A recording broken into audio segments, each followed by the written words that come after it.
Hi. Welcome to our stock oil YouTube channel. LNT தரப்புலேருந்து ஒரு update இருக்குது. ESG, அதாவது என்விரான்மெண்டல் சோஷியல் அண்ட் கவர்னன்ஸ் அப்படின்னு ஒரு பாண்டை வந்து ரிலீஸ் பண்ண போகிறாங்க. இந்த பாண்டு வந்து எப்படி பண்ணலாம் அப்படின்றத கடந்த ஜூன் 5 அன்னைக்கு தான் கவர்மெண்ட் ஒரு செபி ஒரு ஸ்ட்ரக்சருக்கு ஒன்று ஃபார்மை பண்ணி கொடுத்தது. அதன்படி இவங்க ஃபாலோ பண்ணி இந்த பாண்டை ரிலீஸ் பண்ணுறாங்க. இது மூலயமா 500 கோடி ரூபாய் ஃபண்ட் ரைஸ் பண்ண போகிறாங்க எல்என்டி.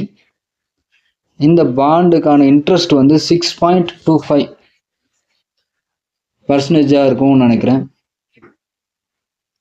6.35% இருக்குது. ஸோ இந்த பாண்ட்லாம் யாருக்கு வேணுமோ அவங்கெல்லாம் என்எஸ்சியை அப்ரோச் பண்ணி அவர்கிட்ட இருந்து வாங்கிக்கலாம். இதுதான் எல்என்டி தரப்பில் இருக்கிற ஒரு update. Thank you for all. Like, subscribe and watch.